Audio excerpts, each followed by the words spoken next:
एक-एक करके अब प्रश्नों को हल करते चलिए, उत्तर देते चलिए। पहले प्रश्न से हम लोग बात करें।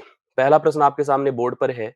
बड़े-छोटे का प्रश्न आएगा परीक्षा में डेढ़ से और मान के चलिए, चाहे भिन्न पे आए, चाहे दशमलव पे आए, चाहे रूट पे आए, चाहे क्यूब रूट पे आए, किसी भी प्रकार का प्रश्न आएगा, बड़ा-छोटा निर्धारित करने का प्रश्न आएगा ही आएगा। निम्नलिखित संख्याओं में सबसे बड़ी संख्या कौन-सी है? तो आप देख कर के खुद ही सोचिए। 0.16 है, रूट 0.16 है, 0.16 का होल क्यूब है, होल स्क्वायर है, 0.04 है। कंपेयर हमको याद होगा, बचपन में आपने किया होगा, दशमलव के बाद अगर हम चेक कर रहे हैं, तो पहले-पहले डिजिट को चेक करते हैं। तो इसके लिए सबसे पहले नॉर्मली नंबर को लिखना पड़ता है। अगर इसकी बात करिए, इसकी बात अगर करेंगे तो 16 बेसिकली इसको मान लीजिए 16 है। दशमलव 2 अंकों पे लगा है। 16 का वर्गमूल 4 होता है। अगर यहाँ पर 2 अंकों पर लगा है तो यहाँ पर 1 अंक पे लगाना चाहिए, मतलब ये 0.4 है। बाकी अगर इसकी बात करिए तो 16 का वर्ग 256 होता है। दशमलव अगर 2 अंकों पर लगा है तो इसमें 4 अंकों पर दशमलव लगेगा। अब अगर आप शुरू की बात करें, इसमें 0 से शुरू है, इसमें 0 से शुरू है। इन दोनों को तो छोड़ ही दीजिए।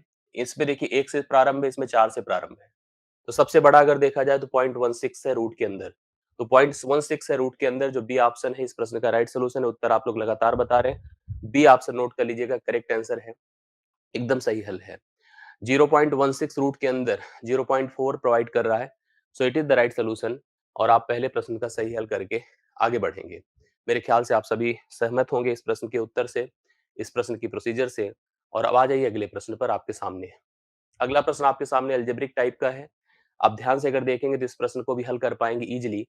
थोड़ा सा फोकस्ड हो जाइए। लिखा क्या है ध्यान से देखिए। a-3 का होल वर्ग है, प्लस b-4 का होल वर्ग है, प्लस c-9 का वर्ग है, होल वर्ग है, बराबर 0 है। तो हमसे यहाँ पर रूट के अंदर क्या पूछा है? a प्लस बी प्लस सी। मैं आपकी जानकारी के लिए स्पष्ट बता दूं, कभी भी अगर इस तरह से रहे टर्म जो आपके सामने दिया हुआ है, जब अगर a के साथ कुछ माइनस है, b के साथ माइनस है, c के साथ माइनस है, और आप देख रहे हैं सबके होल वर्ग लगे गए हैं, तो हम सबको अलग-अलग, जैसे a-3 के वर्ग बराबर 0 भी कर सकता हूँ, b-4 का वर्ग बराबर भी 0 कर सकता हूँ, c-9 का वर्ग बराबर भी 0 कर सकता हूँ।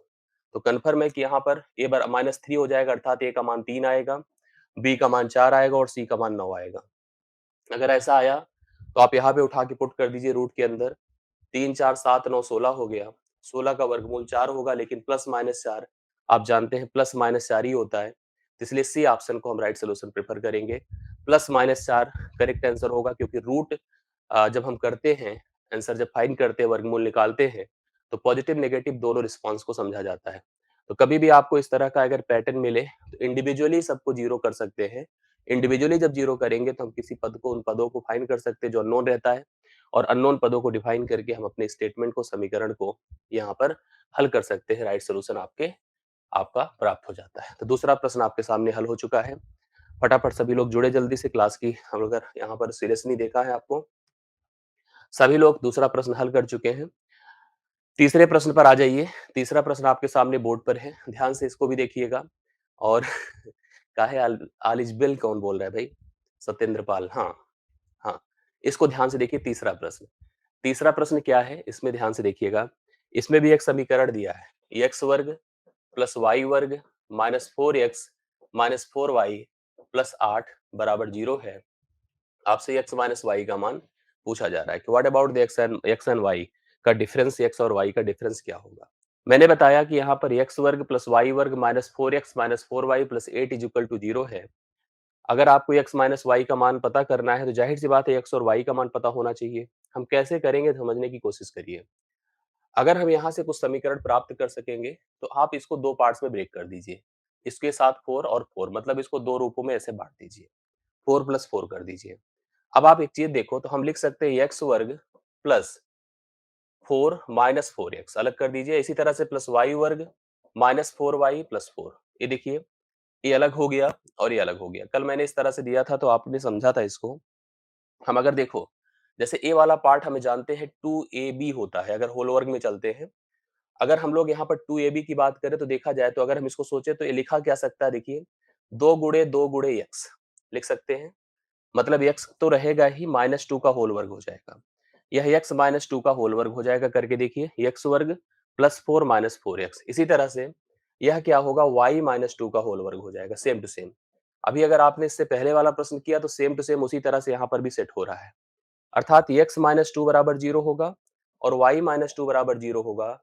इसका मतलब x का मान भी 0 होगा, x का मान भी 2 होगा और y का मान भी 2 होगा। अगर दोनों का मान 2 ही है, तो दोनों का अंतर क्या होगा बताइए? दोनों का अंतर भैया 0 हो जाएगा। सी ऑप्शन राइट सॉल्यूशन है। आपने देखा कि उसी तरह का पैटर्न बना जैसा पिछला प्रश्न दे रहा था। थोड़ा ध्यान से अगर आप प्रश्न के सिस्टम को मैनेज कर लिए, तो आप इस सूत्र को बना लिए, जो सूत्र हमारा बन के आता है। x माइनस टू का होल वर्ग यहाँ पे बन रहा है, y माइनस टू का होल वर्ग बन रहा है। दोनों स्थितियों में x का मान निकला, y का मान निकला, माइनस कर दिया, उत्तर आपके सामने आ गया। उत्तर 2 माइनस 2 आपके सामने कितना हो गया बताएं? 0 हो गया। समझ में बातें आ रही हैं? कोई दिक्कत की बात नहीं है। जैसा अभी पिछला किया था, बस थोड़ा-सा इस पर मैनेजमेंट करना था और अगर आपने ध्यान से देखा होगा तो इतनी बड़ी इश्यू नहीं है। बहुत आसानी से, बहुत ईज़िली आप लोग ऐसे प्रश्नों को कर सकते हैं। इस प्रश्न को देखा जाए, यह आपका प्रश्न जो है थोड़ा-सा इंडिसेस बेस्ड है। इंडिसेस के नियम हम यहाँ पे समझ लेंगे जो भी आवश्यक है, लेकिन प्रश्न बहुत आराम से कर सकते हैं, थोड़ा-सा अगर ध्यान से आप लोग चीज़ों को समझते हैं। इसको देखिए और इसको देखिए। जैसे इसकी बात अगर करो, तो ये 64 जो है, हम चाहे तो इसको 4 की पावर 3 लिख सकते हैं। लिख सकते हैं और ऑलरेडी x प्लस 1 लगा हुआ है। यहाँ पे अगर मैं चलूँ, क्योंकि 64 के टर्म में दिया हुआ है, 64 मतलब फिर से इसको हम 4 की पावर कितना लिख सकते हैं? जो ऊपर वाला भाग है, उसको भी हम 4 की पावर 3 लिख सकते हैं। नीचे हमारे पास 4 की पावर x है। इंडिसेस का नियम आपने पढ़ा है बेसिकली। अगर जैसे मान लो a की पावर b या x और फिर से y है, a की पावर एक्स वाई होता है, उस कड़ी में हम इसको इसके साथ मल्टीप्लाई कर दे, 4 की पावर 3x प्लस 3 हो जाएगा। यहाँ पर आपने पढ़ा है कि अगर बेसिस सेम होते हैं तो पावर घट जाता है, तो हम 4 की पावर कितना लिख सकते हैं? 3 माइनस एक्स लिख सकते हैं। और बेसिस सेम होता है और बराबर का साइन होता है बीच में, तो पावर इक्वल हो जाती है, अर्थात 3x प्लस 3 बराबर 3 माइनस एक्स। इसको इधर कर दे 4x और उसको उधर कर दे 0, तो x का मान कितना हो रहा है बताएं? x का मान यहाँ पर हो रहा है 0। x का मान 0 हो रहा है, राइट सोल्यूशन आपका क्या है? बी ऑप्शन है। क्या आप सहमत है मेरी बात से? क्या ये कंफर्म है? बी है, 0 ही होगा या कुछ और? 0 होगा। एकदम स्पष्ट है, आपने देख लिया। एकदम जो स्वरूप था, जो स्ट्रक्चर था, उसी को हम लोग फॉलो करते चले गए और अंततः हमारे सामने x का मान क्या बनकर आ रहा है? 0 हो रहा है, बी ऑप्शन। सभी का उत्तर आदित्य, सभी का आंसर हमारे सामने है बी ऑप्शन, जो कि 0 प्रोवाइड कर रहा है। राइट सॉल्यूशन के तौर पर आपने उत्तर दे दिया। ठीक? यस। आगे बढ़ा जाए। अगले प्रश्न पर, चौथा डन। पांचवे की बात करा जाए। ये बहुत बढ़िया प्रश्न है। आपने इस तरह का प्रश्न देखा होगा। यहाँ पर हमसे बोला संख्या दिया है, खूब ध्यान से सुनिएगा। मैं इसमें कई बातें आपको बता दूंगा, मन लगा के अगर आप सुनेंगे समझेंगे। जैसे एक संख्या हमको दिया हो 1848, हमसे पूछा विषम संयुक्त विभाजकों की संख्या बता दो। विषम संयुक्त विभाजकों की संख्या। विभाजक मतलब एक तरह से फैक्टर। अगर हम लोग इसको ऐसे समझे तो दिमाग में आ रहा होगा आड फैक्टर। जैसे अगर हम कोई नंबर ले ले n, n के अंतर्गत हमसे कुछ प्रश्न पूछा जाता है, टोटल फैक्टर पूछा जाता है, टोटल फैक्टर पूछा जाता है, सम फैक्टर पूछा जाता है, ठीक है? सम फैक्टर पूछा जाता है, ऑड फैक्टर मतलब यहाँ पर आप जो है इवन, या बेसिकली हम कह सकते हैं इवन फैक्टर पूछा जाता है। इवन फैक्टर पूछा जाता है, मतलब सम फैक्टर क्या होंगे, और ऑड फैक्टर पूछा जाता है, विषम फैक्टर क्या होंगे। प्राइम फैक्टर पूछा जाता है कि अभाज्य फैक्टर क्या होंगे। इसके साथ साथ सम ऑफ फैक्टर पूछा जाता है, सभी गुणनखंडों का जो प्रोडक्ट ऑफ फैक्टर पूछा जाता है, सभी गुणनखंडों का गुणनफल। इस पर आधारित ये अलग अलग प्रकार के प्रश्न बनते हैं। मैं थोड़ा सा आपको स्पष्ट कर दूं कि अगर कभी भी ऐसा प्रश्न बने, तो आप जो हमारे पास संख्या दी गई है, उसको फैक्टराइज करके उसके सभी गुणनखंडों को निकाल दिया करिए। मैं अगर इसको फैक्टराइज करूं तो 2 से जा रहा है, 2 9 18, 2 दूना 4, 2 चौके 8, 2 चौके 8, 2 छंग 12, 2 दूना 4, 2 दूना 4, 2 तिया 6, 2 1 के 2, 3 से कट रहा, 3 सत्ते 21, 3 सत्ते 21। अभी अगर इसको देखो तो 7 ग्राम में 11 सत 1 के, तो कुल मिला के अगर देखिए 2 की पावर 3 है, 3 की पावर 1 है, 7 की पावर 1 है और 11 की पावर 1 है। तो जब भी कभी हम टोटल फैक्टर फाइंड करने जाते हैं, तो दी गई संख्या के अभाज्य गुणनखंड निर्धारित करते हैं। अभाज्य गुणनखंड की जो पावर लगी होती है, जैसे मान लो पावर यहाँ 3 लगी है, 1 लगी है, 1 लगी है, 1 लगी है, हम उसमें एक-एक जोड़ देते हैं। इसको 4 बना देते हैं, इसको 1 1 2 बना दें, इसको भी 2 बना दें, इसको 2 बना दें। तो सबको परस्पर गुणा करके हम टोटल फैक्टर निकाल सकते हैं। जैसे मान लीजिए अगर यहाँ पर 4 दूना 8 दूना 16 दूना 32 सोचा जाए, तो 8 चौके 32 टोटल फैक्टर हो जाते हैं, अगर आपसे मैं टोटल फैक्टर कहता। यहीं पे इवन फैक्टर मैं आपसे कहता तो इवन मतलब आप ये समझ लो कि अभाज्य में अगर देखा जाए तो इवन केवल 2 ही होता है। तो 2 जितनी बार होता है वही इवन फैक्टर हो गए। मतलब अगर 2 की संख्या 3 बार है तो 3 ही इवन फैक्टर हो गए। ऑड फैक्टर निकालने के लिए हम क्या करते हैं, हम टोटल में से इवन माइनस कर देते हैं, ऑड फैक्टर आ जाता है। बट इस प्रश्न में हमसे जो पूछा है, अच्छा एक चीज़ मैं और बताऊँ, ये जो प्रक्रिया बनती है ना, इसका कॉन्सेप्ट थोड़ा दिमाग में रखिए। जैसे 2 की पावर 3 है, इसको मैं ऐसे स्पष्ट कर दूँ, 2 की पावर 0, 2 की पावर 1, 2 की पावर 2, 2 की पावर 3। ये कुल कितना बन गया देखिए 4। इसी प्रकार से संयुग्मी जो बनता है, 3 की पावर 0, 3 की पावर 1, 7 की पावर 0, 7 की पावर 1, 11 की पावर 0, 11। अब ये देखो तो यहाँ पर 2 बना, ये 2 बना, ये 2 बना, इसी पैटर्न पर ये सूत्र आपको डायरेक्टली बता दिया जाता है। ठीक है?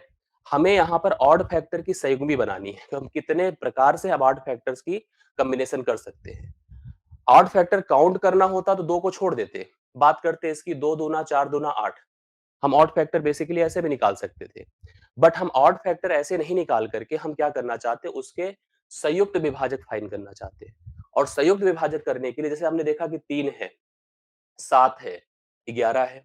पेयर बनाइए, 3 का 7 के साथ बना, एक पेयर, 3 का 7 के साथ बना, 3 का 11 के साथ बना, 3 का 11 के साथ बना, 11 का 7 के साथ बना, 11 का 7 के साथ बना, तो 2-2 के पेयर हो गए। अब 2-2 के कोई पेयर, जैसे स्टार्टिंग ऐसे किया करिए, 3 का 7 के साथ, 3 का 11 के साथ, 7 का 11 के साथ, 7 का 11 के साथ। अब 3 का एक कॉम्बिनेशन बन जाएगा, 3, 7 और 11। तो कुल मिला के अगर हम संयुग्मी की बात करेंगे, तो टोटल 4 आएँगे। ऑड फैक्टर काउंट करना अलग चीज़ थी, लेकिन यहाँ पर संयुग्मी की बात करेंगे, तो कुल मिला के 4 संयुग्मी बनेंगे। देखो, टोटल फैक्टर निकालना होता, प्रक्रिया थी। इवन फैक्टर निकालना होता, प्रक्रिया थी। ऑड फैक्टर हम क्या करते हैं बेसिकली, हम लोग यहाँ पर ऑड फैक्टर निकाल करके इवन फाइंड करने के लिए माइनस कर देते हैं। हम लोग बेसिकली हम इवन और ऑड का कॉम्बिनेशन तो फैक्टर के रूप में अगर करना है तो आसान प्रक्रिया हो गई। लेकिन अगर हमें संयुग्म, जैसे इस सेंस को समझने की आवश्यकता है, यहाँ पे हमसे ऑड फैक्टर नहीं पूछा है, हमें विषम संयुक्त विभाजकों की संख्या पूछा है। उनके संयुग्मी, उनके पेयर्स की बात पूछा है। तो मैंने कहा कि हमारे पास अगर हम देखें, इसको हम फैक्टराइज करें, तो 3 एक बार है, 7 एक बार है, 11 एक बार है, तो 3 नंबर हमारे पास ऑड के तौर पर है। अब इनका जो है हम अगर पेयर बनाएँ, तो 3 का 7 के साथ देखिए पेयरिंग कुछ ऐसे ही करा करिए। 3 ही नंबर है और पावर 1-1 है। सबसे अच्छी बात तो ये है। 3 7 के साथ, 3 11 के साथ, 7 11 के साथ, या लिखने का तरीका बहुत आसान होता है। 3 7 अगर 11 था, 3 7 के साथ, 3 11 के साथ, 7 11 के साथ, 3 7 11, मतलब कुल 4 पेयर बनकर सामने आ रहे हैं। अर्थात इस प्रश्न का उत्तर ए ऑप्शन है, और मुझे आशा है कि आपने इस प्रश्न को देखा होगा, समझा होगा और आपको यह आसान लगा होगा। मतलब आसान का मतलब समझ में आया होगा। किसी को भी कन्फ्यूजन नहीं होना चाहिए। आपको खूब अच्छे से इस चीज़ को समझ लेना चाहिए। ये आपके लिए बड़ी आवश्यक चीज़ है, बहुत इम्पोर्टेंट है, एग्ज़ाम में आपको परेशान कर सकती है। तो कोशिश मेरी ये है कि आपको इस तरह के प्रश्न दिखाऊँ, जो कहीं से कहीं आपको अगर कन्फ्यूज़ करे परीक्षा में, तो 1 अंक अर्जित करके जाए। क्लियर है? हुँ, समगुणनखंड बता दो। हाँ। हाँ, बिल्कुल समगुणनखंड 2 ही की घात पे निर्भर करता है, किंग खान। आप समझो कैसे? क्योंकि 2 ही एक ऐसी संख्या होती है जो सम होती है, बाकी सब तो विषम ही होते हैं। बाकी सब तो विषम फैक्टर को डिनोट करते हैं। तो सम गुणनखंड केवल 2 पे डिपेंडेंट होता है, विषम गुणनखंड बाकियों पे डिपेंडेंट होता है। तो सम गुणनखंड और विषम गुणनखंड को हम लोग निर्धारित कर सकते हैं। तो मेरे हिसाब से आपने इसको समझ लिया होगा। किसी को भी अगर डाउट है, एक बार थोड़ा-सा मुझे क्लियर बता दो, समझ में बातें आ गई कि नहीं आ गई? जो हमने बताया है। संयुक्त विभाजक निकालना था विषम के रूप में, हमें ऑड फैक्टर नहीं निकालना था। इस बात को दिमाग में रखने की ज़रूरत है। हाँ, इस बात को दिमाग में रखने की आवश्यकता है। यस, क्लियर है? इवेन में तो एक ही है भाई आनंद। इवेन का अगर संयुग्मी बनता तो इवेन में पॉसिबिलिटी ही नहीं होती है। आप बताओ इवेन में कहाँ पॉसिबिलिटी? इवेन के रूप में अगर देखा जाए तो आपने ही तो पढ़ा है चीज़ों को, कि केवल एक ही संख्या होती है जो सम होती है और अभाज्य होती है, वो केवल 2 होती है और कुछ नहीं होता है। Yes, yes, clear? क्लियर हो गया। सत्यम ध्यान समझ में आया आप सभी को? हाँ, बिल्कुल। संयुक्त सम के लिए कन्फर्म कर लो कि केवल 2 ही, उसमें कॉम्बिनेशन करने की कोई मतलब डिफरेंट तो बन ही नहीं सकता है। ठीक है? यस। वो एक ही बनेगा, अगर पेयरिंग के रूप में सोचा जाए तो एक ही बनेगा, उसमें और कोई चांस ही नहीं होता है। ये बात आपको ध्यान में रखनी आवश्यक है। अगला प्रश्न ज्योमेट्री का है, मैं उसको छोड़ करके अगले प्रश्न पर आ रहा हूँ, यहाँ पर आप ध्यान से समझने की आवश्यकता है। यस। छठा प्रश्न है आपके सामने राइट सॉल्यूशन के इसको ध्यान से समझिएगा, आप सभी लोग इस पर फोकस हो करके। 30 सेंटीमीटर व्यास वाले, व्यास मतलब अगर वृत्त का व्यास 3 सेंटीमीटर है, एक वृत्त में 2 समांतर जीवाएँ केंद्र के विपरीत तरफ बनाई गई हैं। जैसे अगर वृत्त ऐसे होगा, इसमें भी कुछ फैक्ट आप सीखने को मिलेगा आपको। वृत्त का अपना सेंटर होगा और वृत्त की अपनी, यहाँ पर ध्यान से देखिएगा तो इसका व्यास अगर 30 है तो इसकी सेंटर, इसकी जो है रेडियस कितनी हो गई? 15 हो गई। प्लीज सभी लोग अब अगले प्रश्न पर समझने की कोशिश करिएगा। 30 सेंटीमीटर व्यास वाले एक वृत्त में 2 समांतर जीवाएं केंद्र के विपरीत तरफ, मतलब केंद्र अगर यहाँ पर है तो एक यहाँ बना हुआ है और एक यहाँ बना हुआ है। 2 जीवाएं हैं जो अलग-अलग तरफ बनाए गए हैं। एक जीवा 24 सेंटीमीटर है। ये जीवा मान लो 24 सेंटीमीटर है। दोनों जीवाओं के बीच की दूरी 21 है। दोनों जीवाओं के बीच की दूरी कितनी है? 21। देखो लिखा है। दोनों जीवाओं के बीच की दूरी 21 सेंटीमीटर है। तदनुसार दूसरे जीवा की लंबाई क्या होगी? प्लीज इस पर फोकस करके कौन बता सकता है, बताएं। सेंटर से सतह की दूरी को त्रिज्या कहते हैं। अगर ये 30 सेंटीमीटर व्यास है तो रेडियस क्या होगा बताएं? 15 होगा। 15 कर लो। यहां से भी सोचो तो 15 ही होगा। इसमें कोई दिक्कत की बात नहीं है। कुछ फैक्ट दिमाग में आपके होने चाहिए। कभी कोई रेखा सेंटर से, कोई रेखा, क्योंकि यह दूरी बना रहा है तो दूरी में हमेशा यहाँ समकोण बनता है। दूरी में क्या बनता है? समकोण बनता है। यस। हाँ, क्या बता रहे हैं सर? सम गुणनखंड में सिर्फ घात नहीं बढ़ाते हैं, बाकी सबकी घात। बिल्कुल सही बात है। हाँ, ठीक है। अब आप देखो यहाँ पर, मैं इसके लिए पूरी तरह से क्लास में इन चीजों को समझाया हूँ। जो फैक्टर वाली बात है पूरी तरह से क्लास में बताया गया है। ठीक। ये संयुग्मी इस तरह से नहीं बताया था, इसको हमने जो है, क्या कंफ्यूजन है बताओ किंग खान? हाँ? सम गुणनखंड में सिर्फ घात नहीं बढ़ाते, बाकी सबकी घात को बढ़ाते। हम्म। हम्म। चलो अभी पहले इसको देखिए आप लोग, इसको पूरी तरह से क्लास में स्पष्ट किया गया। जो मैंने बताने की कोशिश करी ऑड के रूप में मैंने आपको बता दिया। आशा करता हूं उतना आपको समझ में आ गया है। उसके लिए अगर पूरा डिटेल करना है तो एक पूरी क्लास लगती है, तब जाकर कोई डिटेल हो पाता है। मैं और प्रश्न एक दो ले लूंगा अगली क्लास में, जिससे कि वो भी स्पष्ट हो जाएगा। यहाँ से ध्यान से देखिएगा, ये पूरा सर्कल है। इसकी रेडियस आपकी 30, इसकी व्यास 30 है, रेडियस आपकी 15 हो गई। ये 15 आपने दिखा। यहाँ पर अगर ए हमारे पास जीवा है जो कि 24 है, तो सेंटर से वह लेंथ जो कि इस पर समकोण बनाती है, जीवा को 2 बराबर भागों में डिवाइड कर देती है। अर्थात अगर ये 24 है तो इसका मान यहाँ पर 15 हो जाएगा, सॉरी 12 हो जाएगा। और यह 15 है, यह 12 है। यह एक समकोण त्रिभुज भी है अगर आप समझ रहे हो। तो 15 का वर्ग होता है 225, माइनस अगर 12 का वर्ग 144 घटा दें तो 5 से 4 इतना होता है, 12 से 4 8, 81 होगा। 81 का वर्गमूल 9 होगा। मतलब इस सेंटर से इस जीवा की दूरी 9 सेंटीमीटर हो गई। टोटल अगर 21 है तो इसकी दूरी 12 हो जाएगी यहाँ से यहाँ तक। कंफर्म है? और अगर ये 12 हो गई तो अभी 12 के साथ ही संबंध बना था तो 9 आया था, तो इसका मतलब ये 9 हो जाएगा। अगर ये 9 होगा तो आपको ये भी पता है कि जो सेंटर से लेंथ जाती है, जीवा पे पड़ती है, समकोण बनाती है, जीवा को 2 बराबर भागों में बाँट भी देती है। अर्थात अगर ये 9 बना तो ये पूरा कितना हो जाएगा? 18 हो जाएगा। क्या हो जाएगा? 18। तो दूसरे जीवा की लंबाई कितनी होगी बताएं? 18 सेंटीमीटर हो गई। वर्बल प्रश्न था, पाइथागोरस का कॉन्सेप्ट काम कर रहा था। ये पूरा 24 था, रेडियस 15 थी, ये भी 15, ये भी 15। ये अगर 24 था और यहाँ से यहाँ तक की कंप्लीट दूरी 21 थी, तो यह अगर 12 हो गई, क्योंकि सेंटर से आके समकोण समकोण बनाया, तो ये 12 अगर हो गई तो 15 के वर्ग से 12 का वर्ग पाइथागोरस के हिसाब से अगर हम अप्लाई करें तो यह 9 हो गया। यह लेंथ 12 हो गई। फिर देखो अपोजिट बन रहा है सीधा-सीधा। तो 15 के वर्ग से 12 का वर्ग फिर घटा तो 9, 81 आएगा। 81 का वर्गमूल 9 हुआ।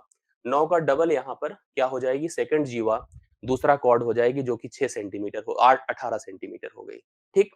इस प्रश्न का उत्तर हम लोग यहाँ पर छठे का कर सकते हैं। इसको हम कंप्लीट कर देंगे। किंग खान आप परेशान मत हो। गुणनखंड पे आधारित मैं एक और क्लास करके इसको पूरा स्पष्ट कर दूंगा। तभी हो पाएगा आपका। एक जैसे इस सेशन में अगर ऐसे हम करके चलेंगे तो हम एक ही प्रश्न पर रुके रहेंगे। अगला प्रश्न देखिएगा, एक और अच्छा प्रश्न बेहतरीन प्रश्नों में है। ध्यान से अगर आप उसको समझते जाएंगे तो ये आपके लिए बड़ा अच्छा और स्पष्ट प्रश्न होगा। मतलब अगर मन लगा के इसको सीख लिया तो यहाँ से भी काफी नॉलेज आपको मिलेगा। देखिए खूब ध्यान से। हमारे सामने जो स्थिति है अगले प्रश्न को लेकर के, उसमें क्या है? एबीसी एक समकोण त्रिभुज है। एबीसी एक समकोण त्रिभुज है। खूब ध्यान से सुनिएगा सब लोग।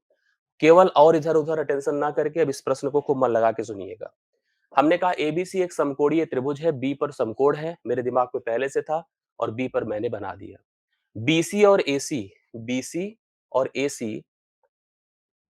के मध्य बिंदु क्रमशः बी डैश और A डैश है। BC पहले है, AC बाद में है, तो BC का मध्य बिंदु B डैश है और AC का मध्य बिंदु A डैश है। चतुर्भुज हमारे पास बना। अब आप सोचो तो A चतुर्भुज बन रहा है। AA dash B dash B A, ये देखो पूरा चतुर्भुज बना। AA dash B dash B, AA dash B dash B, तो ये पूरा एक चतुर्भुज रेड कलर से बन गया। अब प्रश्न में पूछा है कि चतुर्भुज का क्षेत्रफल और त्रिभुज के क्षेत्रफल का अनुपात क्या है।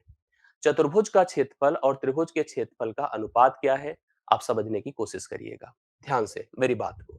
मान लीजिए हम इसको कोण लेके चल रहे हैं, तो इसको हम परपेंडिकुलर लंब कह दें और इसको बेस कह देते हैं। मान लीजिए हम इसको, कुछ बातें समझिएगा।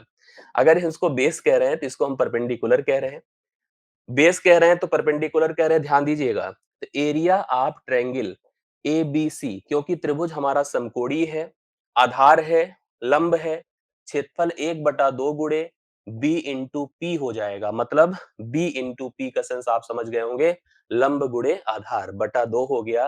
बेसिकली ये बीपी डिवाइड बाई 2 हो गया। इसमें तो मेरे ख्याल से किसी को कोई शंका नहीं होगी। अगर आपने इसको बी माना है भैया तो पी हो जाएगा, तो क्षेत्रफल आपका बीपी डिवाइड बाई 2 होगा। उत्तर बताने की कोशिश करिएगा। आगे बढ़ता हूं मैं, ये बी है तो यह बी बाई 2 होगा।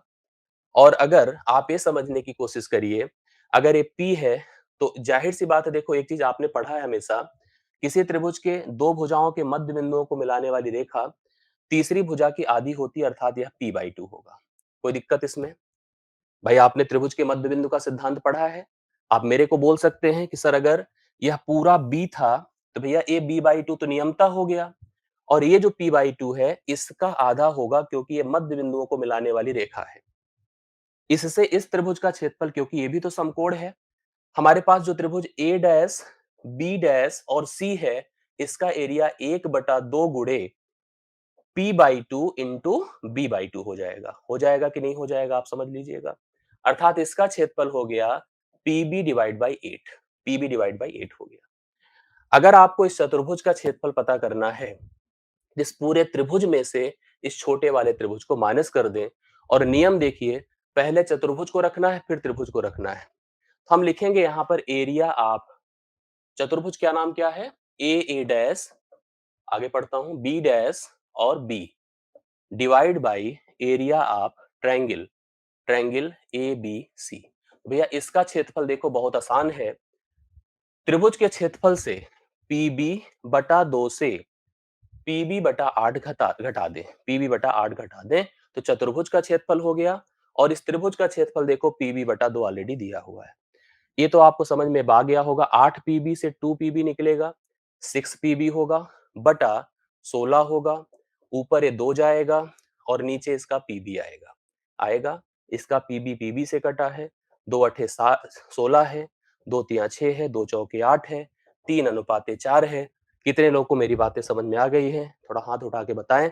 यह प्रश्न कितने लोग को स्पष्ट समझ में आया है? जल्दी से फटाफट बता दें। सी ऑप्शन कितने लोग का उत्तर आ रहा है और कितने लोगों ने समझ लिया है? मैं कहिए तो जो है, यस कहिए तो मैं फिर से इसको स्पष्ट करूं, समझाऊं। आपने अगर सीख लिया है तो अच्छी बात है, नहीं तो फिर से मैं आपको बताऊं। बहुत बढ़िया, रिस्पांस अच्छा है, प्रश्न बहुत बेहतर है, प्रश्न बहुत अच्छा है। मन लगा के सुनेंगे तो कोई दिक्कत की बात नहीं है। फिर मैं समझा देता हूं।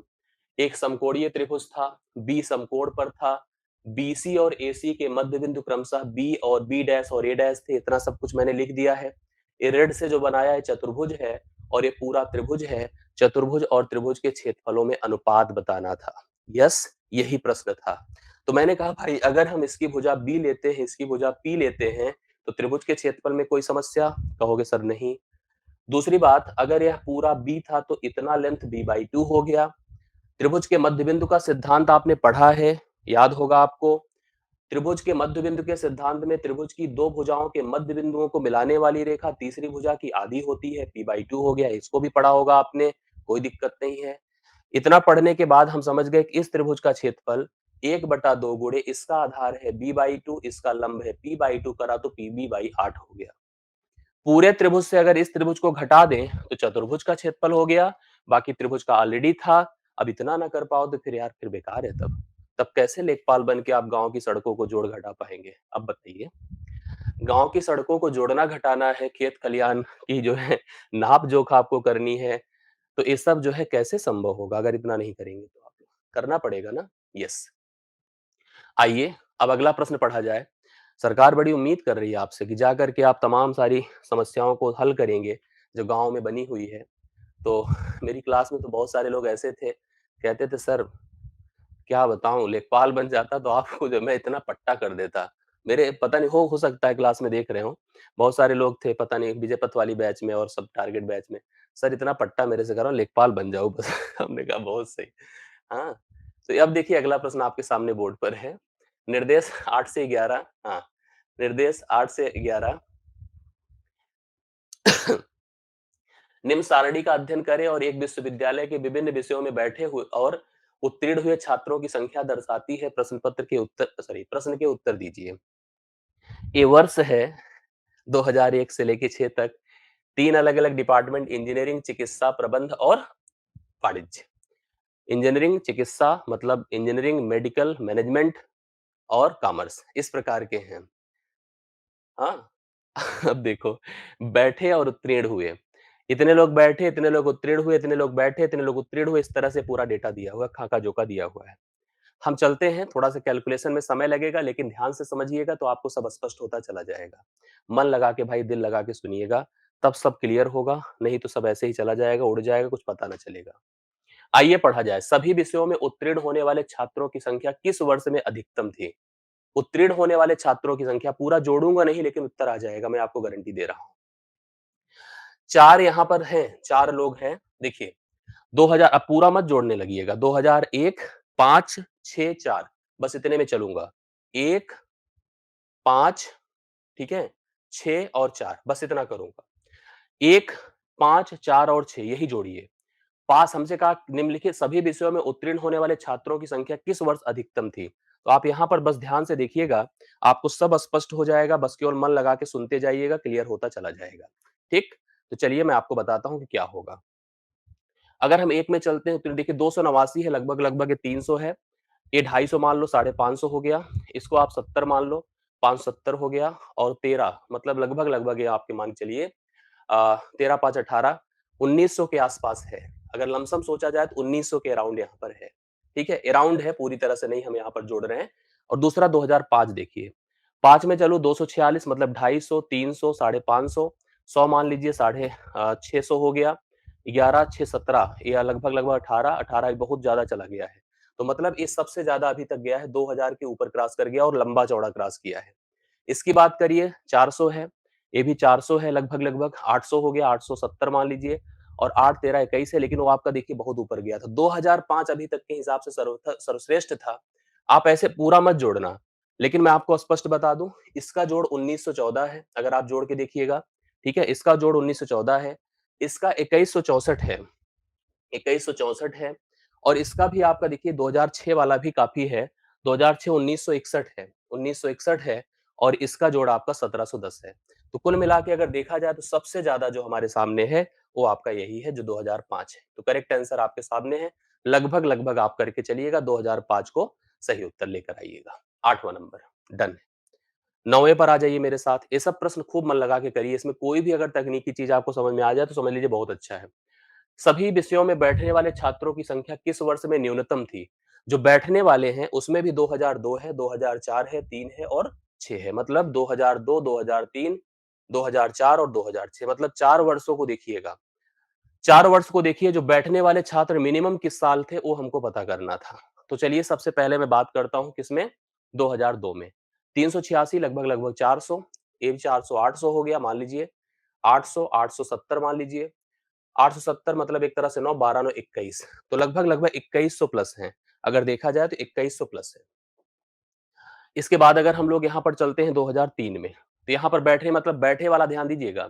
इसको भी 300 मानिए, इसको 400 मानिए, 3 4 7 हो गया, 7 1 8 हो गया, 8 लेके चलिए 13 8 21, 2100 प्लस ये भी है। अगर हम इसकी बात करें यहाँ पर, तो 2100 प्लस अगर देखा जाए तो यह भी है। कौन-सा? ये भी अगर देखा जाए। अब हम न्यूनतम पे जा रहे हैं ना 2004 में गए 300 था 405 हो गया 300 और देखिए ये 300 था ये 400 700 हो गया 7 एक 8 हो गया, 11 8 19 मतलब ये 19 समथिंग था, 19 प्लस था। ऐसे नहीं, ए आपका 21 प्लस था और ये 19 प्लस था। 19 प्लस था और अंतिम में चलिए इसमें चलते हैं। 380 है, 466 है, 4 3 7 हो गया, लगभग 800 ले लीजिए। 870 कर दीजिए। 870 13 8 21, ये भी 2100 प्लस है। तो सबसे मिनिमम मेरे ख्याल से यहाँ पर किस में आ रहा है, 2004 में आ रहा है। आपने देखा कि इसमें भी 21 प्लस है, इसमें भी 21 प्लस है, इसमें भी लगभग 21 प्लस आ रहा है। तो सबसे कम यहाँ पर यही 2004 है। तो राइट सोल्यूशन आपका सी ऑप्शन होगा। C option. यस। हाँ। यस, करेक्ट आंसर आपके सामने 19 है। अगला प्रश्न देखिएगा। ऐसे ही लमसम करके हम आगे बढ़ेंगे, ऐसा पूरा करने जाओगे तो आप बहुत फँस जाओगे, ठीक है? अब देखिए यहाँ पर अगला प्रश्न हमारे सामने, मैं आपको स्पष्ट बता दूँ, 2004 में बैठे कुल छात्रों में 2004 की तरफ चलता हूँ मैं, बैठे छात्र 310, 395, 106 और 1180। मैं आपको बता दूँ 2004 में कुल कितने छात्र बैठे? तो 2000 छात्र में अगर सबको जोड़ दें तो 1191। अगर हम लोग यहाँ पर 1991 सॉरी 1991 छात्र टोटल 2004 में बैठे थे। ये टोटल थे। अब अगला देखिए इसने बोला है कि लगभग कितने प्रतिशत वाणिज्य में बैठे थे? वाणिज्य मतलब आपका ये है जो कि 1180 है। 1991 टोटल बैठे थे, 1180 आपके केवल वाणिज्य में बैठे थे, गुणे 100 कर दीजिए बटा 1991 कर दीजिए। अब इसको जब हल किया हमने काट-पीट करके तो ये लगभग-लगभग देखिए ये भी अगर सोचा जाए तो 2000 है, डिवाइड किया 2, अब इससे अगर हम भाग करेंगे, भाई देखो टोटल यहाँ पे 1991 आ रहा है। वाणिज्य में 1180 है, 1180 गुणे 100 बटा अगर हम 1991 करते हैं, तो लगभग अगर देखा जाए तो 59 के आसपास आएगा। डी ऑप्शन आपका इस प्रश्न का हल हो जाएगा। डी ऑप्शन अगर देखिए तो हल हो जाएगा। टोटल अगर देखिए 310 है, 395, 106, 1180 गुणे 100 करके मतलब ये टोटल हो गया और 1180 यहाँ पर केवल वाणिज्य में अकेले बैठा है। तो ऐसे भी लगभग-लगभग आप देखो तो 50 के ऊपर है और 50 के ऊपर में भी ठीक-ठाक बचा। अगर 1991 लेते हैं और 1180 लेते हैं, तो 50 के ऊपर लगभग 60 के आसपास यहाँ पर राइट सॉल्यूशन आ रहा है। 10वें प्रश्न का उत्तर आपका करेक्ट हल हो जाएगा। 11वां प्रश्न इसमें देखिए सभी लोग। 11वां प्रश्न 2003 में चिकित्सा में बैठे छात्रों का लगभग कितने प्रतिशत उत्तीर्ण हुआ? 2003 में चले हम लोग, ऐसे प्रश्न देखो सही हो। 2003 में चिकित्सा में गए, चिकित्सा में 384 बैठे हैं, 326 भैया उत्तीर्ण हुए हैं, ना? 384 बैठे, देखिए 2003 में चिकित्सा में बैठे छात्रों का लगभग कितने प्रतिशत उत्तीर्ण हुआ? तो 326 गुणे 100 बटा 384 है। ये भी लगभग में ही आप निकालेंगे, तो यह 84 दशमलव समथिंग हो रहा है। 84 दशमलव समथिंग हो रहा है तो हम 85% को मान लेंगे राइट सॉल्यूशन। 85%। तो 85% यहाँ पर इस प्रश्न का करेक्ट हल हो जाएगा। आप सभी लोग केवल चर्चा ना करके कैलकुलेशन देखिए। तो यहाँ पर करेक्ट आंसर आपका कितना हो रहा है? 85% जो 11वें प्रश्न का हल है। 2003 में गए टोटल 384, पास कितने हुए? 326, बढ़िया परसेंटेज पास है। लगभग यहाँ पर 85% के आसपास पास है। ये हो गया हमारा प्रश्न जो है एक टेबल का। अब आइए थोड़ा-सा गणित की तरफ चलते हैं। इसमें हम ज्योमेट्री के प्रश्न देख रहे हैं। अच्छे-अच्छे प्रश्न आपको अभी मिलेंगे। तो उन प्रश्नों पर भी अपना कमांड बनाइए सभी लोग। आइए 11वां नंबर देखा जाए। 11वां नंबर मन लगा के समझने की कोशिश करिए। कौन-कौन बता सकता है उत्तर देख कर के बताइए। एक समांतर चतुर्भुज एबीसीडी है। समांतर चतुर्भुज क्या है? एबीसीडी है। देखो ए बी सी डी की एक भुजा AB 24 है। हाँ, दूसरी भुजा 16 है। दूसरी मतलब एडजेसेंट साइड। आपको पता है कोई चतुर्भुज समांतर है तो उसकी विपरीत भुजाएं समान तथा समांतर होती हैं। यह स्पष्ट जानकारी आपको होनी चाहिए। अर्थात एक 24 है तो दूसरी एडजेसेंट होगी, ये 16 हो गई। ये भी इसके विपरीत समान तथा समांतर होती है। ये बातें आपको क्लियर होनी चाहिए। भुजाओं AB तथा CD के बीच की दूरी कितनी है? देखो दूरी ऐसे निकलती है। दूरी ऐसे निकलती है। भुजाओं AB तथा CD के बीच की दूरी क्या है बताएं? वो बताएं कितना है? 10 सेंटीमीटर है। मतलब इन दोनों भुजाओं के बीच की दूरी कितनी है? 10 है। मतलब ये 24 है, ये भी 24 होगी और यह कितनी होगी? 10 है, दिया है। मतलब बड़ी भुजाओं के बीच की दूरी दिया गया है। भुजाओं BC तथा AD मतलब इन दोनों के बीच की दूरी हमको फाइंड करनी थी। तो किसी भी समांतर चतुर्भुज का क्षेत्रफल जो होता है, समांतर चतुर्भुज का जो क्षेत्रफल है वो बेस इंटू हाइट होता है। बेस इंटू हाइट अर्थात अगर हम एक को आधार मान लें तो उसके विपरीत भुजा से उसकी दूरी को ही हाइट बोलते हैं। इसका मतलब एरिया हो गया बताएं 24 गुणे 10। और अगर हम इसको बेस मानेंगे तो यह जो है बेस 16 होगा और गुणे इसकी हाइट h मान लो, d मान लो, जो मर्जी आपको मान लो, दोनों को बराबर कर दो। तो हम लिखेंगे 10 गुणे 24 बराबर 16 गुणे d। कन्फर्म है, 4 छंग 24 होता है या 8 त्रिक 24, 8 दूना 16, 2 पंचे 10, 5 दिया 15। 15 सेंटीमीटर होगी दूसरी जो छोटी भुजाएं थी उनके बीच की परस्पर दूरी। तो राइट सॉल्यूशन आपका 15 है 12वें प्रश्न का। चर्चा पर चर्चा चलती रहती है, आप लोग बातचीत भी करते रहते हैं, उत्तर भी देते रहते हैं, मन लगा के पढ़ रहे हैं, ये सबसे बड़ी बात है। देखिए, लेखपाल की परीक्षा हो, कोई भी परीक्षा हो, परीक्षा के दौरान फोकस होना बहुत आवश्यक है। आप जितनी उम्मीद करते होंगे, हो सकता है मैं नहीं कर पाता हूँगा, कोई नहीं कर पाएगा। 100% कोई परफेक्शन नहीं दे सकता है, मेरे बस का भी नहीं है और आपके बस का भी नहीं कि आप पूरा परफेक्शन लें। लेकिन प्रयासरत सबको रहना चाहिए, मैं भी हूँ, आप भी रहिए। हम भी प्रयास कर रहे हैं, आप भी प्रयास करिए। मेरा भी प्रयास जाया ना जाए, आपके प्रयास भी जाया ना जाए और ये सिंसियर बात है। इसमें कोई हम लूज़-टॉक नहीं कर रहे हैं, आपको समझना होगा इस बात को, यही स्वीकार्यता है, यही फैक्ट है। ठीक है? आप हो सकता है मेरे से जो उम्मीद कर रहे हैं, मैं नहीं पूरा कर पा रहा हूँ। आप मेहनत कर रहे हैं, मैं भी मेहनत कर रहा हूँ, यही सत्य है और इसी सत्य को सोचकर आगे बढ़ना और इसी सत्य के हिसाब से ही हम लोग को अपने सिलेक्शन को तय करना है। ठीक है? यही आपको लेके आगे बढ़ाएगा। अगले प्रश्न पर मेरे साथ बढ़कर आइए। अगला प्रश्न क्या है? 13वां नंबर। ठीक है? चलिए, सेंटर आपके अलॉट हो गए हैं, आप अपना-अपना एडमिट कार्ड भी देख चुके हैं। आप लग करके पढ़ते रहिए, जहाँ से जो भी मिले गैदर कर लीजिए, छात्र वही होता है, जो उचित संसाधन या सीमित संसाधनों में बेहतर करता है। जहाँ से उसको जो बेहतरी के लिए मिलता है वो रिसीव कर लेता है, वही छात्र बेहतर होता है और उसी को सफलता मिलती है। सेल्फ बी में जितनी पुस्तकें हैं, सेल्फ ए में उसकी 4/5 है। तो 2 सेल्फ हो गई, सेल्फ ए हो गई, सेल्फ बी हो गई। सेल्फ बी में जितनी है, सेल्फ ए में उसकी 4/5 है। इसका मतलब हम इसको अगर 100 मान लें सेल्फ बी को, तो 4/5 कर देंगे तो 80 हो जाएगी। कन्फर्म? पढ़िए, सेल्फ बी में जितनी है, सेल्फ ए में उसकी 4/5 है, मतलब 100 का 4/5 आप कर दीजिए, तो 4/5 बेसिकली 80% होता है, तो 80 हो गई। ए की 25%, अगर इसका 25% हम निकालें, 25% 1/4 होता है, मतलब होगा 20। कन्फर्म है? अब 20 1/4 मतलब 20 ही हो गया। सेल्फ ए की 25% पुस्तकें बी में अंतरित कर दी जाती है, इसको यहां से घटाकर 60 बना दिया। देखो, 80 में से 20 घटा के 60 और यहाँ पे 20 ले जाके जोड़ के इसको 120 बना दिया। यहां तक कंफर्म हो गया। ठीक। अब आगे बढ़ने की कोशिश किया जाए। अंतरित, फिर बी से 25% पुस्तकें ए में अंतरित कर दी जाती हैं। अंततः देखिए, इसके पास 120 है। अगर इसकी हम 25% निकाले, 25% मतलब फिर एक चौथाई, 25% मतलब एक चौथाई, मतलब 30 किताबें यहां से घटा दें और यहां ले जाके पहुंचा दें, तो 60 में अगर हम 30 जोड़ दें तो 90 हो जाएगा, ये भी 90 हो जाएगा। मतलब आपने देखा कि दोनों अब बराबर बराबर हो गए। मेरी बातें आप समझ पाए हैं? सोचिए, इसके पास भी 100 थी, इसके पास 80 थी। इसने अपनी एक चौथाई अर्थात 20 घटा दी, मतलब 60 हो गया।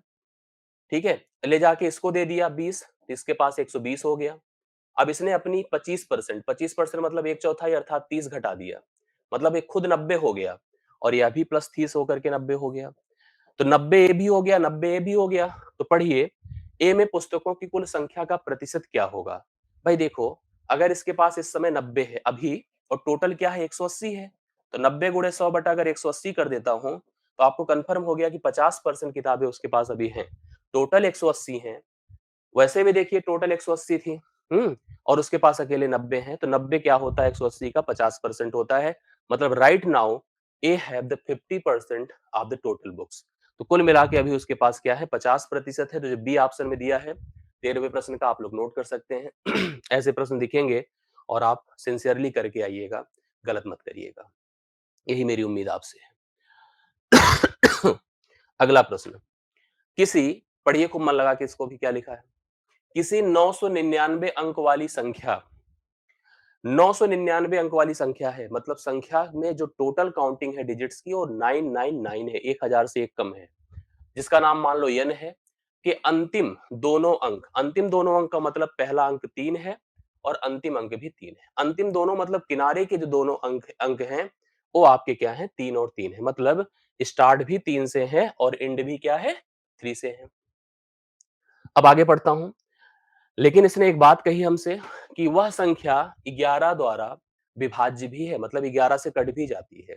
जो संख्या दी गई हो क्या है 11 से कट भी जाती है, तदनुसार उस संख्या के मध्य के अंक कौन सी संख्या होगी, बीच में कौन सा नंबर होगा। पढ़िए, मैं आपको समझाता हूँ। स्टार्टिंग 3 से है, एंड भी 3 से है, 11 से कटने का मतलब हर एक कॉम्बिनेशन देखिए ऐसे हो, मेरी बात को समझिएगा। इन कॉम्बिनेशन की बात अगर मैं करूं, तो जैसे देखो, अगर यहाँ 6 हो, फिर यहाँ 3 हो, फिर यहाँ 6 हो, फिर यहाँ 3 हो। अगर हम इन कॉम्बिनेशन को लेके चलते हैं, जो पेयरिंग बनाते हैं, आपको क्यों पता है ऐसा? क्योंकि जब भी 11 की विभाज्यता हम पता करते हैं, 11 की विभाज्यता, तो हम क्या करते हैं, इकाई से शुरू करते हैं, एक-एक अंक के अंतराल पर सभी अंकों को जोड़ते हैं। फिर दहाई से प्रारंभ करके एक-एक अंक के अंतराल को जोड़ते हैं। दोनों का डिफरेंस या तो 0 हो जाए या तो 11 की विभाज्यता में आए, तभी वह संख्या 11 से कटनी मानी जाती है, नहीं तो नहीं मानी जाती है। यह पेयरिंग बनती चली जाएगी, बनती सेम टू सेम इधर भी होगी। यहाँ 6, फिर 3, फिर 6, फिर 3 और अंततः जो बीच में नंबर आपका बनकर आएगा, वो निम्नलिखित ऑप्शन में 6 होगा। 3 तो है नहीं, तो 6 होगा। तो सी ऑप्शन इस प्रश्न का राइट सॉल्यूशन होगा। 11 की विभाज्यता भी निर्धारित कर रहा है और सभी अंकों के हिसाब से 999 अंक को भी लेके चल रहा है। यस, विषम सम का जोड़ होता है रितेश, बिल्कुल सही बात है। तो आपको यह अच्छा प्रश्न समझ में आया होगा कि आपने देखा कि यहाँ पर अंतिम मतलब अगर अंतिम और प्रारंभ 3-3 से है, 999 अंक की संख्या है, 999 अंक की संख्या है, तो कन्फर्म है और 11 से विभाज्य है, सबसे बड़ी बात, तो उसका जो बीच का मान होगा वो श्योर है कि क्या होगा? 6 होगा। आप कन्फर्म हो गए होंगे सब लोग? एक बार हमें बताएं, समझ में आई बात कि नहीं आई? क्लियर है? किसी को दिक्कत नहीं है? आशा करता हूँ नहीं, सब कुछ क्लियर हो चुका होगा, कोई कंफ्यूजन आपके मन में नहीं होगी।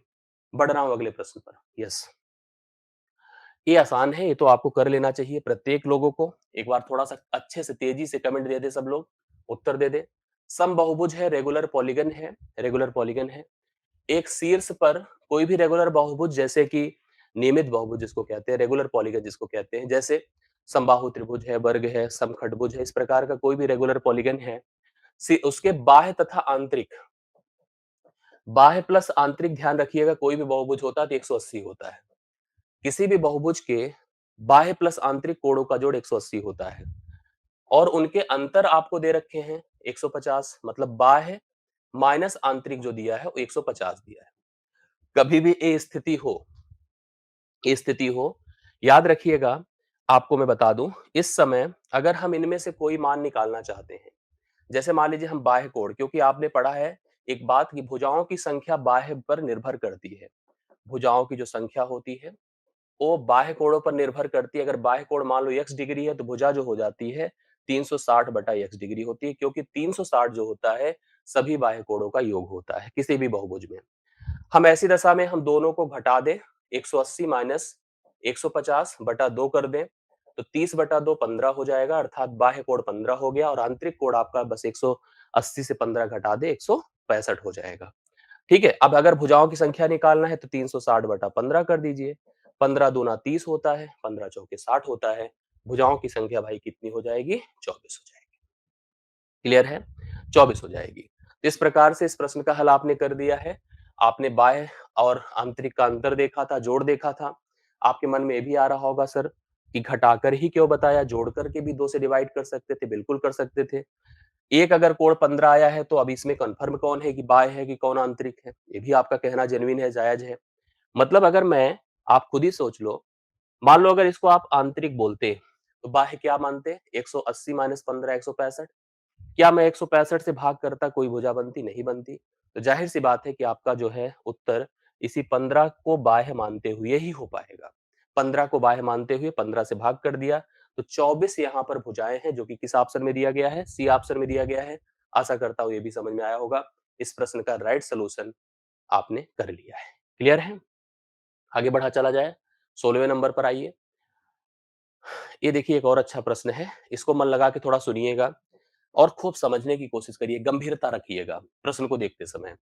प्रश्न क्या है? इस समय बहुत इंटरप्ट डालने वाले लोग आएँगे इधर-उधर में, लेकिन प्रश्न अगर समझेंगे तो खूब मन लगा के बातें समझ में आ जाएगी। ए तथा बी एक आयताकार मैदान के कोने से दूसरे विकर्णतः विरुद्ध कोने तक चलते हैं। तो सबसे पहले एक आयताकार मैदान दिमाग में रखिए। ये है आयताकार मैदान। अब इसमें 2 व्यक्ति हैं। मान लो ये कोना है, 2 व्यक्ति, एक का नाम ए है, दूसरे का नाम बी है। देखिए पढ़िए, ए तथा बी एक आयताकार मैदान के एक कोने से दूसरे विकटता मतलब यहाँ खड़े हैं, तो दूसरा विकट ए है विरुद्ध में, यहाँ तक चलने की कोशिश करते हैं। जो पहला व्यक्ति ए होता है, वो विकर्ण के अनुरूप चलता है या अनुसार चलता है। लाइन पढ़िए, पहला व्यक्ति ए क्या करता है? विकर्ण के अनुरूप चलता है, ये जा रहा है। दूसरा व्यक्ति बी जो है, भुजाओं के अनुरूप चलता है, मतलब जाना यहीं पर है, जाना यहीं पर है, ये भुजा के अनुरूप चलेगा, ऐसे चलेगा, फिर ऐसे बढ़ता हुआ यहाँ पहुंचेगा। और एक बात इसने और भी बोला है, भुजाओं के अनुरूप चलता है और अंतिम बिंदु तक वे एक साथ पहुंचते हैं, मतलब उनके पहुंचने का समय समान होता है। बात समझिए, उनके पहुंचने का समय भी समान होता है, समान समय में पहुंच जाते हैं। तदनुसार यदि मैदान की लंबाई तथा चौड़ाई का अनुपात 3:4 है, मतलब अगर इसको 4 मानिए तो इसको 3 मानिए। अब कंफर्म हो गया कि ये विकर्ण अगर है, ये 4 है, 3 है, तो पाइथागोरस का जो नियम होता है उसके बिहाफ पर यह आपकी 5 हो जाएगी। भाई पाइथागोरस में 4 चौके 16, 3 तिया 9, 25 का वर्गमूल करेंगे 5, मतलब ए जो है 5 यूनिट की दूरी तय करता है, बी जो है 4 और 3 यूनिट की दूरी तय करता है। दूरी तो दोनों एक तरह से अलग-अलग तय करते हैं, बट समय दोनों के समान होते हैं। समय अगर समान होते हैं तो कन्फर्म है उनकी गतियों का अनुपात हमको बताना है। तो स्पष्ट है कि इसकी गति कम होगी क्योंकि इसने कम दूरी तय करी है, इसकी गति ज्यादा होगी। और गतियों के लिए बस सीधा-सीधा जैसे दूरी बटा समय बराबर चाल होता है, तो दूरी इसकी 5 है और इसकी दूरी 4, 3, 7 है। तो ये 5:7 का अनुपात बन जाएगा, जो कि आपको दिया कहां पर है? डी ऑप्शन में। क्या मैं सही हूं? 5:7 वर्बल क्वेश्चन था लेकिन कंफ्यूज कर देता आपको।